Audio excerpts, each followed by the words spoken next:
When you hear Y2K, maybe you think of these aesthetics, these movies, these TV shows, this music. When you think of the 80s, you might think of these aesthetics, these movies, this music. And when you think of the 70s, 60s, 50s, these idealized visions of the past come to mind probably before any wars or any disease does.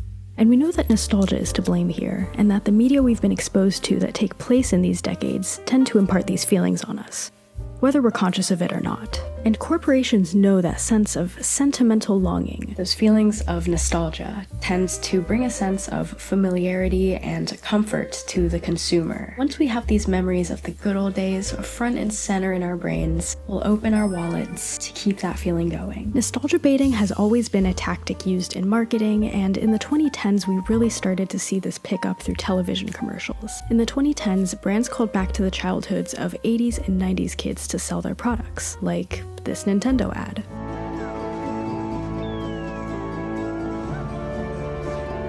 And then in the 2020s, brands were really honing in on characters we were familiar with. Take, for example, this Wayne's World ad for Uber Eats. Wayne's World, yummy time, excellent. Or Grimace. And feel like a kid again. And this trend remains true for television and movies. In the late 2010s, we got all these Marvel movies, and the Star Wars and Jurassic Park franchises made a comeback, and Disney was going hard on their sequels and live-action remakes. And revivals of TV shows like Full House were starting to come out at this time. Then, in the 2020s, it got worse. Suddenly, movies and TV are just bombarding us with nostalgia. Absolutely no holding back, and they just keep coming. And now today, in 2025, we've gotten to a point of such oversaturation of these sequels, reboots, and remakes. Look at the top 10 domestic box office performers of the year so far. Anything look familiar? We've hit this point as an audience of just exhaustion. The mainstream media of the past few years has been so devoid of imagination. We've been baited by all this nostalgia, and when we do engage with these movies, they tend to fall flat and feel pretty empty. So in this video, we're going to take a look at just how far this nostalgia baiting has gone, how that translates to mainstream media as a whole, and how that impacts today's culture.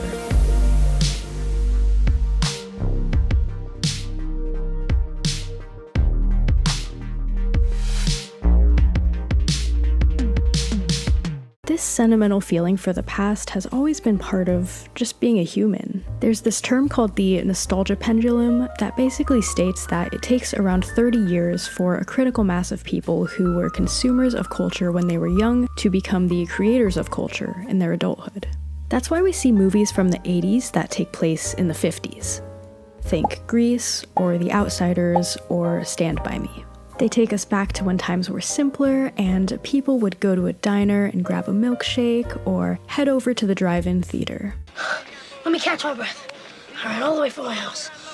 I ran all the way home. Come on, you guys, listen to me. Or why we see things from the 2000s set in the 80s, like Adventureland or Stranger Things. These examples use nostalgia completely differently than movies today generally are. It doesn't feel as desperate, and there's a lot more effort put into these stories and the quality overall. In the case of Stand By Me, it's a timeless coming-of-age story using the 50s as a backdrop.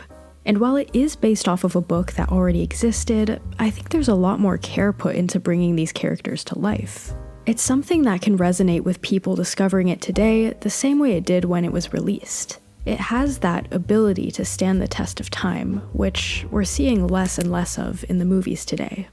The Electric State.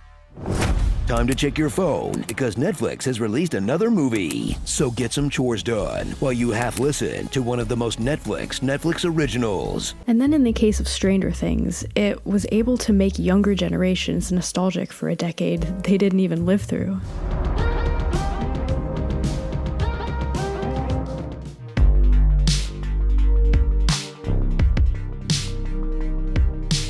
And now here we are, halfway through the 2020s, and nostalgia's impact on TV and movies has taken quite a different form. We're in a stage where streaming is dominant, and cable TV or going to the movie theaters aren't as common as they once were. We're dealing with some real information overload, and there's a whole sea of content out there that's all available at our fingertips. And the movie theater experience isn't a dominant part of culture like it used to be. All that to say, what brings audiences to the movies now is typically marketing. I remember going to the movie theater with my friends and deciding what we'd watch while we were there. And now people mostly go to the theater for a specific film, like Barbie or the Minecraft movie, two films that went absolutely crazy on the marketing. So if marketing is what the studios are focusing on the most now, they're gonna want to go for ideas that are easy to market.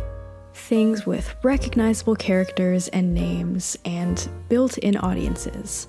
In other words, recognizable intellectual property. And a few of these every now and then isn't gonna hurt anybody, but these have been coming at us in overwhelming quantities for years now. I mean, when the Marvel Cinematic Universe came out with its first few movies, it was so much more interesting to a wider audience than when Thunderbolts did earlier this year. For example, I used to watch every Marvel movie that was coming out, especially because I was growing up with these movies, and the stories and characters really captured my imagination. I'd say once Phase 4 came around, I was out of there. Except for Shang-Chi. I know that part of my personal experience is just growing up and finding new interests, but I'd say even the most diehard Marvel fans I know have been feeling the same way and haven't been trying as hard to see every single new movie in the theaters because, again, there's just so much of it.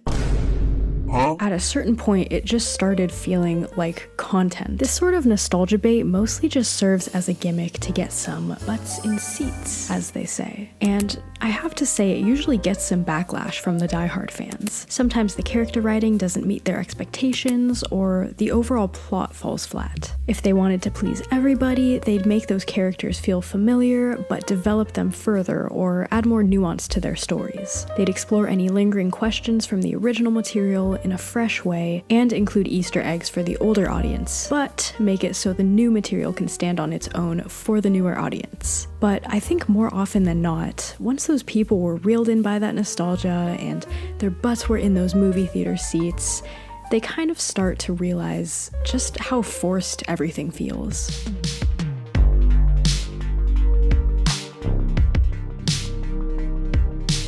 For the studios, nostalgia baiting is really a low-risk strategy.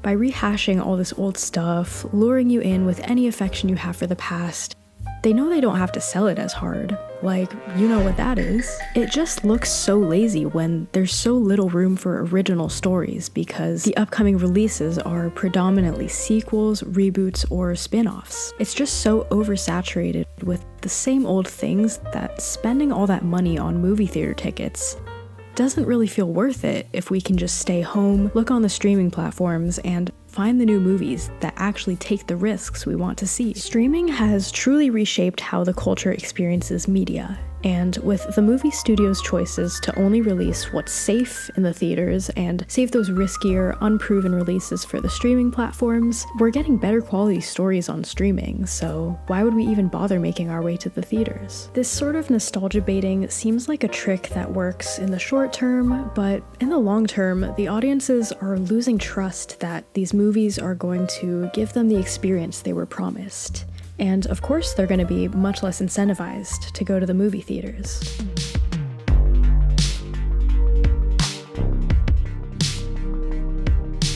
When people see that a movie or TV show they used to love is coming back with some sort of remake or sequel, of course they're going to want to check it out because they want to relive that experience and what they felt the first time they saw it. More often than not, the studios are bringing back something from our childhoods when times felt simpler. Of course, we'd want to relive some of that childhood magic to escape from the harsh reality of being an adult. And at this point, we're just revisiting the same worlds, not because there's more to the story, but because there's more money to be made. Somehow Palpatine returned.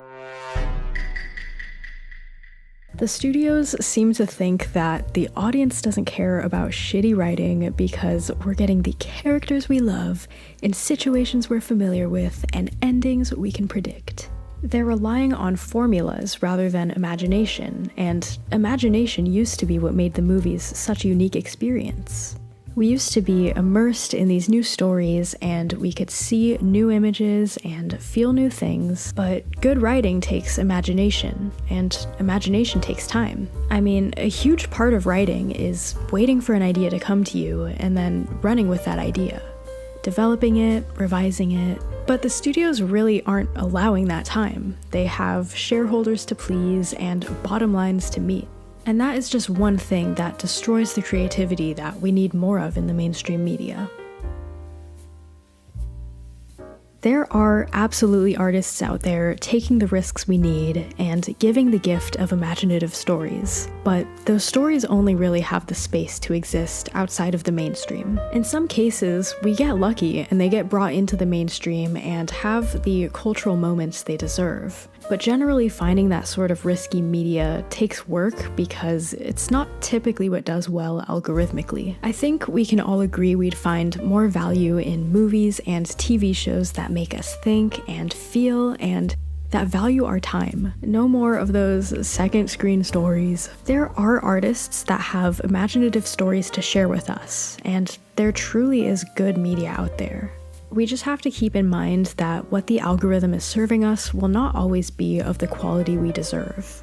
Let's hope the big studios will see soon enough that taking the lazy route is, in the long run, undermining the value of what they do. We need more courage in ideas and more risks taken. Let me know any thoughts you may have about this. I always love to hear people's perspectives. If you made it this far, please like and subscribe. I'd love to have you join me here as I continue to build this channel. Thank you so much, and I'll see you next time. Bye.